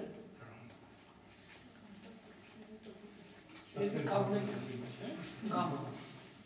պետք է որ կամներ լինի։ Այ կամը գրածա կում, զարմանալու է ձայնավորը չի բռնում, կում է գրած։ Բայց ես հիշեցի ռուսերեն գումնո չի։ Գումնո է ռուսը։ Այսինքն այդ ուի այի հարցը չգիտեմ։ Այնտեղ ինչ շատ կա, որ ույո արտահայտված, բայց ավելի ուշ հայերենում այո, կան այդպիսի բառեր։ Ուրմե արմեից սկսած Ուրարտու արերատով վերջացրեց այդ ուի այի հարցը բանա։ Այդ ուն իրականում օյա, այդ հավարցիկ որ ասում են օրա։ Այդ այի օյի հնչյունական բաներ կան, հնչերանքներ կան։ Ամենակարևոր այստեղն է երկրագործության հետ կապված, որ աստղային երկինքը։ Նույնպես հատված է եւ հայերի մոտ եւ շումերների մոտ։ Նաեւ որպես տարեշրջան հացի արարման ցիկլ։ Այն ցուլ համաստեղությունը, որ այսօր մենք ասում ենք ցուլ, որ հայկական աղբյուրները կոչվում են եզն, նաեւ ցուլ, նաեւ զվարակ, այնտեղ պարզապես ես չի։ Դա եզը, որը գութան է քաշում։ Իսկ կողքը կա գութան համաստեղություն։ Նույնիսկ կա գութանի այն խողովակը, սերմերի խողովակը, որի սերմերն է ցանում։ Սերմերն են լցնում։ Նույնիսկ հայկական աղբյուրներում կա խողովակ համաստեղություն, որը ուղղակի վկայված անունը, բայց թե կոնկրետ որ համաստեղությունն է, մենք չգիտենք։ Հիմա շումերի միջոցով ես կարծում եմ, որ կարող ճիշտ եմ, եթե դե գրած է սերմերի խողովակ, մեր որ գրած է ընդ որում խողովակ բառը գրած է խով։ Իրականում խողովակը կրկնական անուն է։ Ցած ասես կլոր։ Խովն է, որ տվել է խողով։ Ակն է դե վերջացած։ Այդ խողովակը կարա լինի մեր այդ խողովակ համաստեղությունը։ Հետո մեզանում շումերական նյութը քանի որ չկար, եւ մեր գիտնականներն էլ շատ էին սիրում ամեն ինչ հունաբան դպրոցին վերագրել, որ հունաբան դպրոցը էս վերեց հունաբան դպրոց, էս ինչ կա չկա, սա հունարենից է կամ թարգմանությունը կամ էսա կամ այնա։ Երբ որ հայկական աստղաներն համեմատում եք շումերականի հետ, մենք տեսնում ենք, որ շումերում ոճը էր հունականի հետ։ Եթե ենթադրենք, որ ինչպես օրինակ ենթադրում է Աբեղյանը, որ թարգմանված են հունականից, եթե ենթադրենք օրինակ, բայց մենք ունենք համաստեղություններ, որ հույների մոտ գոյություն չունի։ Մենք ունենք ծիծեռնակ համաստեղություն, հույների մոտ չկա այդպես բան։ Այդպես բան կա մենակ շումերների մոտ։ Մենք ունենք անգղ համաստեղություն, որ միայն շումերների մոտ կա, հույների մոտ չկա։ Եթե հույների մոտ չկա, մենք ոնց կարայինք անգղն ու ծիծեռնակը հույներից թարգմանեինք, եթե իրենց մոտ չկա դրանից։ Իրենց մոտ կարապը չի անգղի փոխարին։ Այդ կարապը շատ ուշ բան։ Պատխոմյոսը արդեն չգիտի ինչ թրջում։ Պատխոմյոսը գրում է թրջում համաստեղություն, թրջում, անգղի համաստեղություն գրում է թրջում, այսինքն այն ինչ որ հայ գյուղացին գիտեր հələ պատմում էր, այդ հեքիաթների մեջ է քաչալ քերքեր, այդ քաչալ այդ անգղն է, քերքես հենց անգղ է նշանակում, այն ինչ որ հայ գյուղացին անգրագետ գիտեր, Պատխոմյոսը արդեն չգիտեր, որտեղ դա իր գիտելիքը չի, ինքը ասում է անգղ համաստեղությունը, ոչ հայրշում են, ասում են ինքը ասում է թրջում։ Ավելի ուշ, քանի որ դա վերագրվեց Ապոլոնի թրջումին, հետո էլի քանի որ Ապոլոնի թրջումը կարապն էր, ասեցին կարապ։ Այսինքն դա ուշ ինտերպրետացիաներ են, որ գալիս է Պատխոմյոսի թրջումից։ Այնտեղ կա արտ համաստեղություն, ուղղանկյուն, Պեգասի ուղղանկյուն կոչվում է արտ, որը ցանում է, որը վարում է ահա այս ես համաստեղությունը։ Այնտեղ այդ հասկը, որ գույս համաստեղության նա միշտ պատկերվում է հասկը ձեռքի չէ։ Այդ հասկը արդեն այդ հասած բերքն է այնտեղ շատ չեմ ուզում այս մասին խորանալ, մի խոսքով։ Բայց հետաքրքիր է։ Այդ հսկայական առանձին դասախոսությունը, թե ինչպես աստղագիտական երկինքը Շումերում ու Հայաստանում նույնն է բառացիորեն, եւ թե դրա համար եմ ասում երկրագործությունը պարզապես երկրագործություն չի։ Դա ուղղակի կապված է։ Այս մի օրինակն ասեմ փակեք։ Ուրեմն եզնարած համաստեղությունը վոլոպաս։ Մեր աղբյուրում կոչվում է եզով կամ եզնով։ Այդ եզնարածը ամենայն հավանականությամբ վոլոպասի ուշ թարգմանությունն է, ես չգիտեմ, հին աղբյուրներում եզնարած ձև չեմ տեսել։ Բայց ինչն է հետաքրքիր, շումերում այդ համաստեղություն կոչվում է լուծ, եզների լուծ իմաստով, դա գաղափարագիր է։ Նոր գիտեմ, որ սա նշանակում է եզների լուծ։ Մեր Աճարյանին գյուղացին, Բուլանխի անգրագետ գյուղացին, ասում է այս համաստեղություն կոչվում է լուծք։ Երկու աստղը ամոլ, երկու աստղը հորիկ, մեկը մաչկալ, մեկը հոտաղ, մեկն էլ հացվոր, այդ աղջիկը որ հացավեր է վարանում։ Այն կողմից էլ բաննա, գելնա, որ հացվորի վրա կհարցակի։ Այդ էլ այն կողքի գելի համաստեղություն։ Այդ ամբողջ երկինքի այդ հատվածը նույն լուծ կանոնով, աստղ հատ պատմում ու նկարագրում է Անգրագետ Բուլանախի գյուղացին Աճարյանին գրում է։ Այն ինչ որ շումերում է գրած, որ սա լուծք համաստեղությունն է։ Այսինքն 20-րդ դարի մեր գյուղացին, որ վարեր անում, ինքը քրմական գիտելիքի կրող էր։ Սա է իրականություն։ Տարրեր չիմացողը նույնիսկ։ Այն հին քրմական գիտելիքը անգին գիտեր, ինքը դրա մեջ ապրում էր։ Ինքը դա ինչ գիտեր։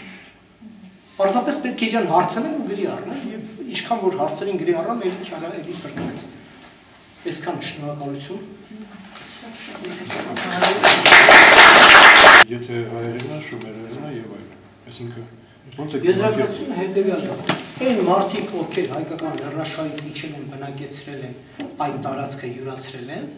դրանք հայախոսներ են, դրանք հայեր են։ Հասկանալի է։ Հիմա ես Հավասարման նշան կա։ հիմա ես նստած մտածում եմ, եթե իրանք հայեր են, հիմա շումերները վերցել են ստեղծել են մշակույթ, որտեղ կա Գիլգամեշենքի դու կա Էնքի եւ այլ այդպես աստվածների անունները,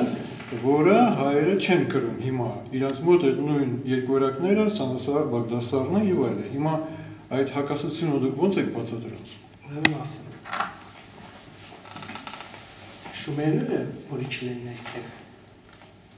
Նստեք։ Նոր մշակույթ չեն ստեղծել։ Իրանք զարգացրել են իրենց մշակույթը, ոնց որ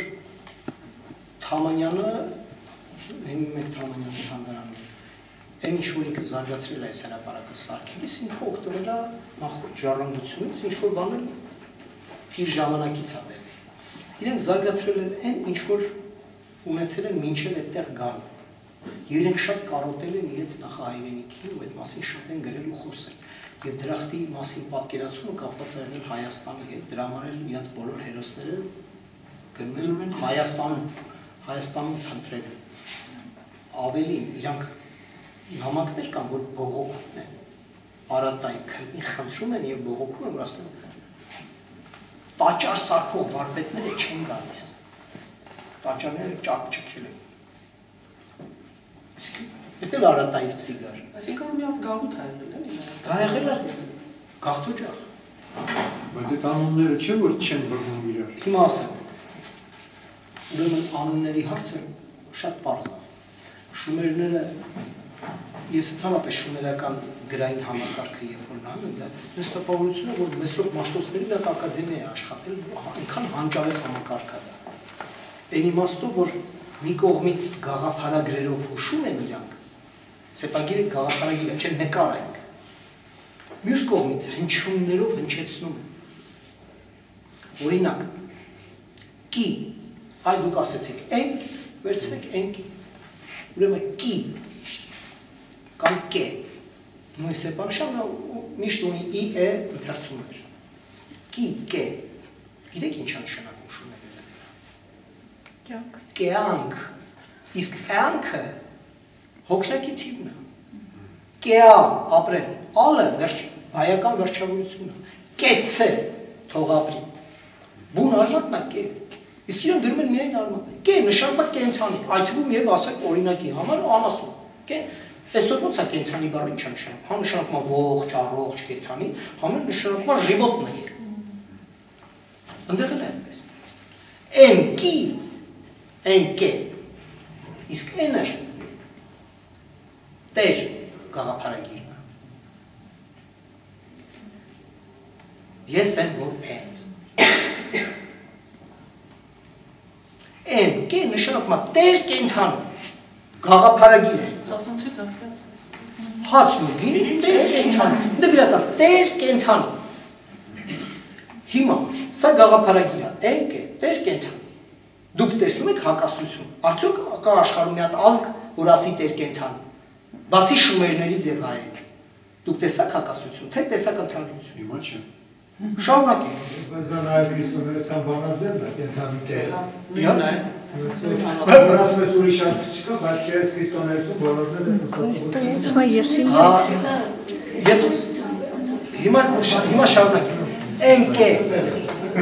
Ենկե կամ ենկից աստծո մյուս անունը ինչ է։ Հայը։ Հայ, Երկու սեպանշան է, հա եւ յա։ Այդ յա սեպանշանը ունի ե ընթերցում։ Յուղ գաղափարագիրն է, դրա համար ունի ե ընթերցում։ Բայց քան որ ե-ից հետո պետք է ինչ-որ ձայնավորել լինի, յա են օգտագործում վանկագրի մեջ, ուրիշ բառեր գրելիս, բայց որպես գաղափարագիր ինքը շփում է յուղ, այդ թվում եւ օծելու յուղ։ Գրում են երկու գաղափարագիր՝ ձուկ, յուղ։ Եվ կարդում են հայ կամ հայը։ Ձուկ, յուղ։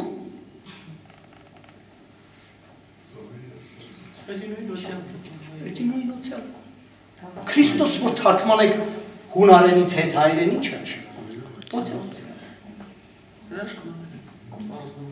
Ձուկը ում խորհրդանիշն է։ Քրիստոսը ներիչ։ Նույնիսկ գաղտնի համայնքները որ չբռնվեն։ Ձուկ էին թակում, դա իր սկոտն էր։ Գրում են ձուկ, օծյալ կարդում են հայ։ Դա նույն Աստվածն է ինչ որ Տեր կենթանի։ Դա էլ հաստատ գիտենք։ Այսինքն մենք չտեսանք հակասություն, մենք տեսանք ընդհանրություն։ Այդ արտը, որ ասում էի արտ համաստեղություն կա, նույնը կոչվում է անդաստան, դա նույն արտն է։ Մենք ունենք անդաստան համաստեղություն ունենք, անդիական համաստեղություն։ Հարցրեք ցանկացած հոգևորականի, հայ հոգևորականի, ինչ է եկեղեցին, նա կասի եկեղեցին անդաստան։ Իսկ այդ նույն քառակուսին կոչվում է նաև հայ Աստծո տուն։ Եկեղեցին ինչ, անդաստան ինչ, Աստծո տուն։ Ասենց որ շարունակել, նույն սեպանշանը, էնքի սեպանշան, երբ որ գրում են մարդ ցուցիչով, նշանակում է հյուսը։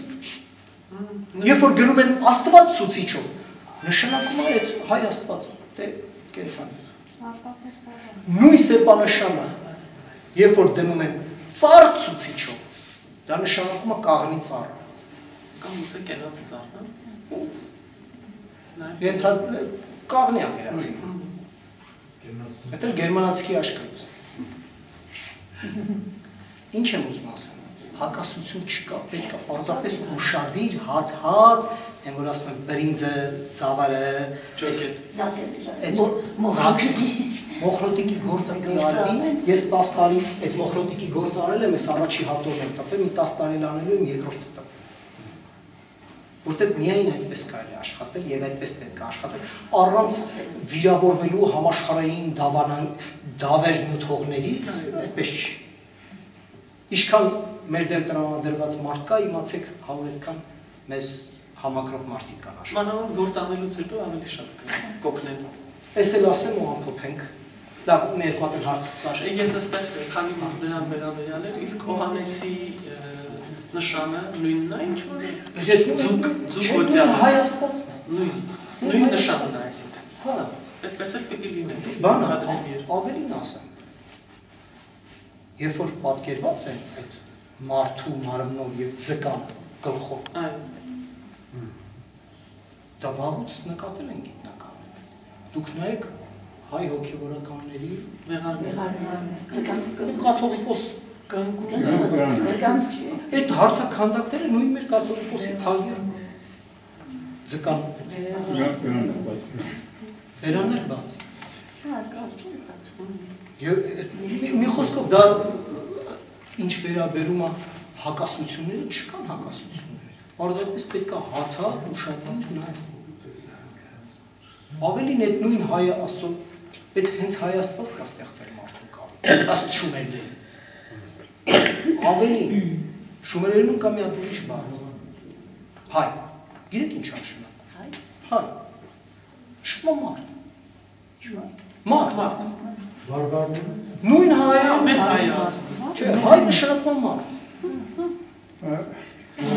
Այսինքն մեր ցեղանունը իմ կարծիքն է մեր ցեղանունը եւ կապված է այն փաստի որ մենք մեզ ինչ դասենք դասենք մարդիկ իրար ինչ դասեն մենք մեզ մարդ ենք ասել ընդհանրեն ոնց որ երիտասարդին ասում են երիտասարդ դիմելուց օրիորդին ասում են օրիորդ դուք ոնց պիտի մարդ ու ասում եք մարդ մենք մեզ մարդ ենք ասել այստեղ մի հատ նոր հարց կա Դոչն է, ինչ է նշանակում, գերմաներ չէ, այդ դոչը ինչ է, հին գերմաներ նշանակում պարզապես մարդ, իրանք իրոք մարդ են ասում,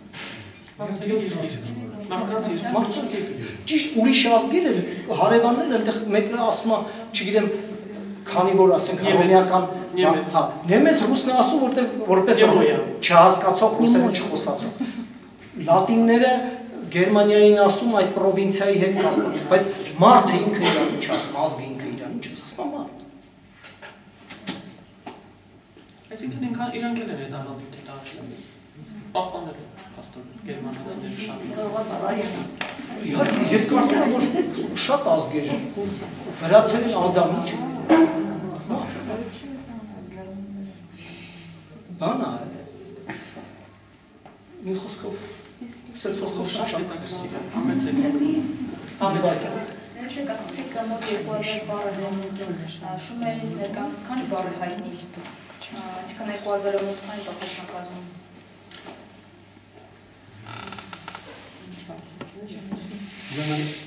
Շումերերեն Ընդհանուր բառապաշարի քանակը շումերերեն շումերական նյութի 12-13%-ն ընդհանրապես հրապարակված։ Սա գալիս է նրանից, որ այդ նյութերի հրապարակումը շատ աշխատատար, ժամանակատար, դժվար պրոցես է։ Այսինքն ամբողջ ինստիտուտները աշխատում, բայց չեն հասցնում։ Դա մի հատ այսքան սալիկը մինչև տեսքի է բերվում գիտական շատ ծանր աշխատանք։ Դրա համար, բայց լավ է, որ այսօր հիմա արդեն այս կոմպյուտերների բանի պարագայում մի քիչ պարագանա։ 12-ը այսինքն մոտավորապես ինչ թիվ է կազմում 12%-ը։ Այն ինչ որ հրապարակված է շումերական նյութի։ Բառապաշարի քանակը։ Չէ, բառապաշարը մոռացեք։ Ընդհանրապես շումերական սալիկներ, տեքստեր ինչքան որ մեզ հասել է, դրանց 12-13%-ն է, որ հրապարակված է։ Եվ այդքանը ինչքան բառապաշարում է։ 30,000 թիվները հետաքրքիր 2000 Բառապաշարը ինչքան է մոտավորապես։ Այդ 2000-ը այդ բառապաշարի քանի տարբեր բառերն էլի։ Ուրեմն այստեղ դժվար է ասել, որովհետև ես վախենում եմ թիվ ասել ինչ մոտավորապես 12-13 հազարի կարգի է, որ հաստատ մենք իմաստները գիտենք ու հնչողությունը գիտենք։ Մոտավորապես 12-13 հազարը, բայց շատ պայմանական թիվ է, ինչու է պայմանական, որտեղ այնտեղ բառեր, գաղափարագրեր կան, որ ակադերեն են կարդացել։ Ոնց որ հիմա ծիտ նկարածել է, ռուսը ասի պծից է, բայց մենք չգիտենք դա կոնկրետ բնագրում ոնց է հնչել։ Իմաստը գիտենք, ակադերենը գիտենք, գաղափարագիրը ինչ է նշանակում, բայց ինչպես է հնչել շումերերում չգիտենք։ Դրա համար տեսեք, կամ հասարակ մի բան, բառը երկու արմատից կազմված, իրանք կարծում են մի բառ է։ Դրա համար այսօր որևէ մեկը ռիսկ չի անի ձեզ գոնե մոտավորապես թիվ ասել, ես լինելով դիլետանտների շրջանում համարձակվում եմ ասել 12-ից 13 հազար, բայց ուրիշ տեղ չէի ասի։ Հայերենում հիմա ինչքան բառ է հայտնի։ Հայերը շումերեր են ընդհանուր։ Չէ, հայերեն ասում ինչքան։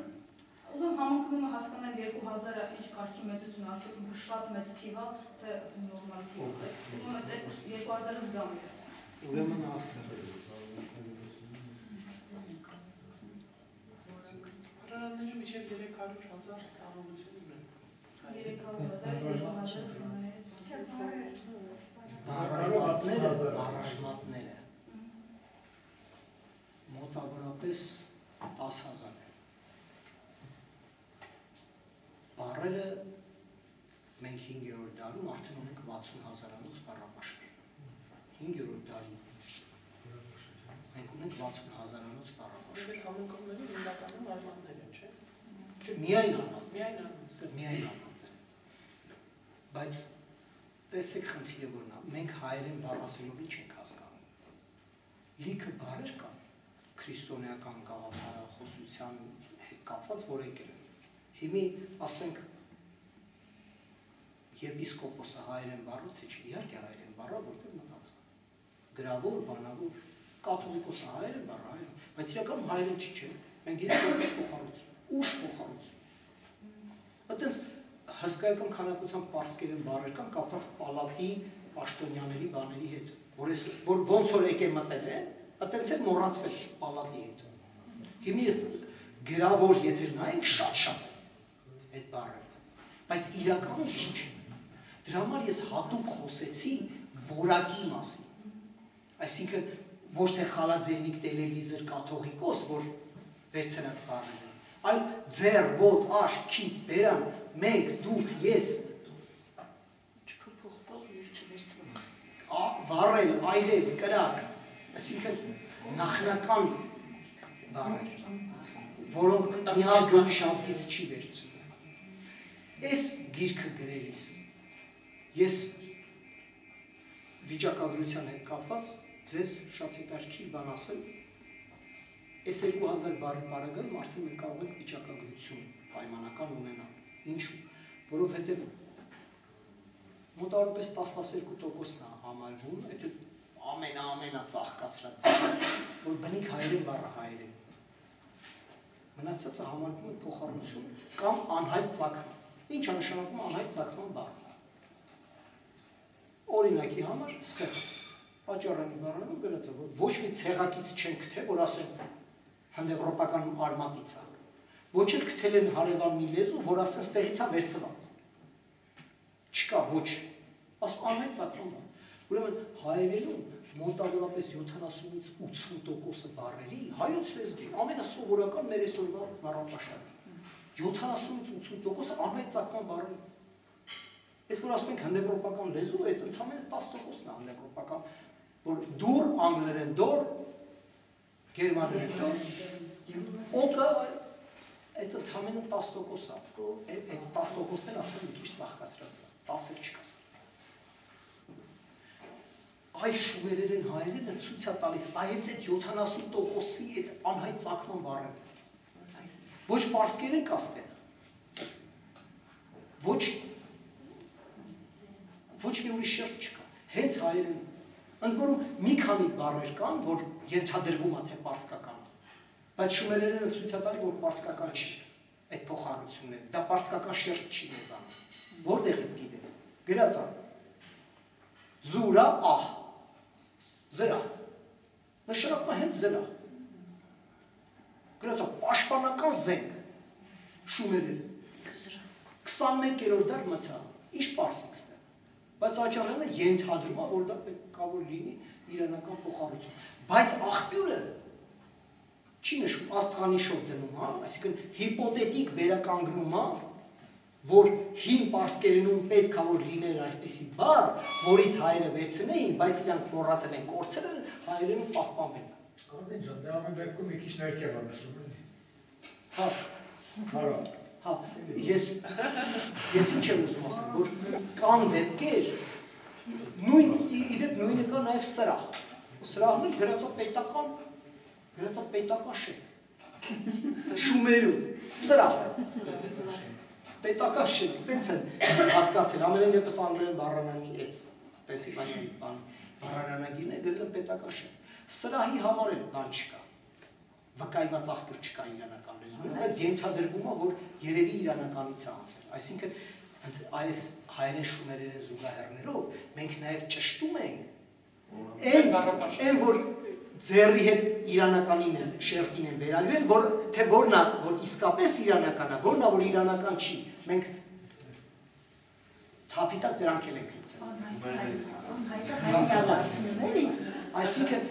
ստեղ հիմնական հաց, շումերերը այդ բառը հնչում է ած,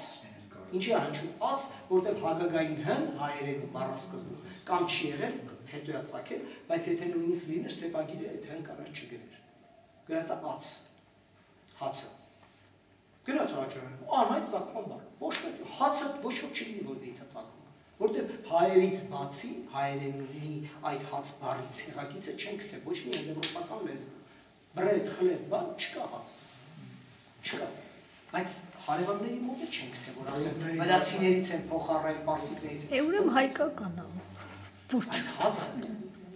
դա հացահատիկային բան կա, քաղաքական։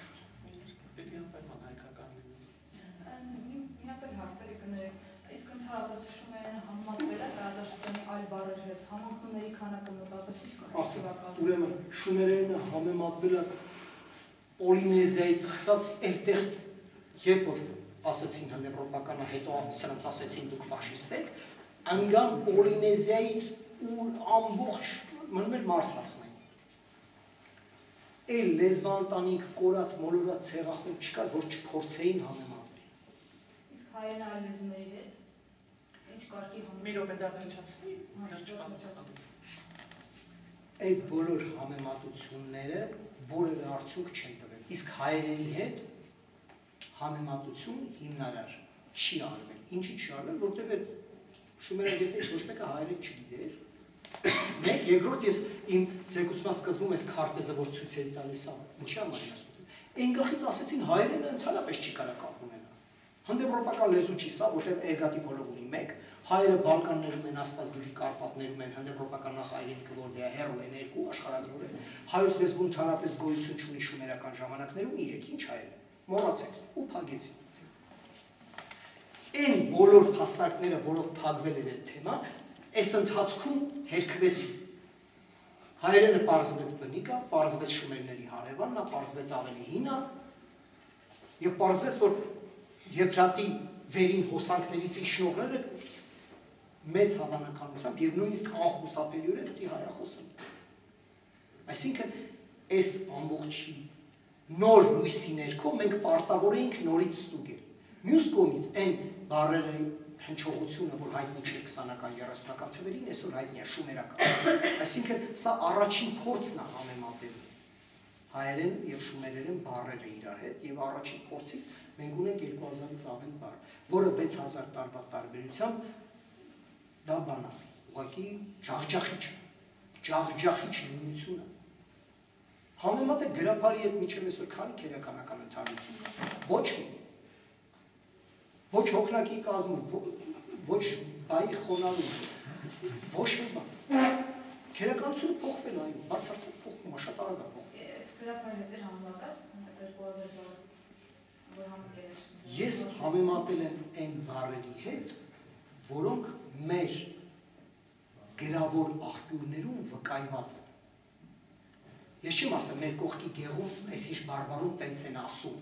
Ես միայն մատյանների գրավոր վկայված, այսինքն Աճարյանի բառարանում, որը տալիս է հղումները մատյաններին։ Գրավոր վկայված, այսինքն Մաշտոցից մինչև այսօր մեր աղբյուրներում վկայված բառեր են։ Հետո իմաստանի շատ հետաքրքիր անցումներ կան։ Քապ, վարկա քապ։ Շումերեն նշանակում է ձախ ձեռք։ Հայերենում պարզվում է։ Քապ նշանակում է ձեռք,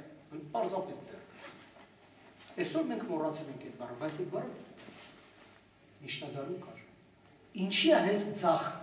իմաստը մոռացվել, որտեղ տաբուի հարցեր կային հավատի, կրոնի, ձախը վատնա չէ, աչելա, ձախորդությունը։ Ձախ իմաստը մոռացվելը, ձեռքի իմաստը պահպանվում։ Քաղաք շումերերը նշանակում է ամուր։ Ամուր ինչ է նշանակում գրաբարում։ Որպես գոյական նշանակում է ամրոց։ Կրեպկի կրեպես։ Ամուր նշանակում է ամուր, որպես ածական, գոյական նշանակում է ամրոց։ Այսինքն քաղաք բառի նախնական իմաստը եղել է ամուր, ածական։ Հետո դարել է ամուր գոյական, ամրոց։ Եվ այստեղից գալիս է քաղաքի իմաստ, որտեղ ամրոցն է, որ վերածվում է քաղաքի։ Այսինքն պրոցեսը քաղաք դառնալու, նույնիսկ երևում է բառերի մեջ, բառերի պատմության մեջ։ Վիճակագրական առումով շումերական բառերը հենց մոտավորապես ցույց են տալիս 35-ից 40% բնիկ հայերեն։ Ես ասեցի չէ, Աճարյանի բառերը 10%-ն է, 10%-ը չէ։ Բնիկ հայերեն բառերի բառապաշարը ավելանում է 20%-ով։ Եթե շումերերեն հայերեն ընդհանրությունների մեջ, այստեղ 30%-ն է։ Այսինքն սա ավելի մաքուր հայերեն, քան այն ինչ որ ունենք Մաշտոցից է։ Բայց վիճակագրության համար շուտ է, որովհետև շարունակում են շումերական տեքստեր տպվել, բառարաններ տպվել, մյուս կողմից էլ շարունակվում է հայերեն շումերերեն ընդհանրությունների բանը։ Իսկ մենակ եք աշխում, օգնականներ չկան։ Այո,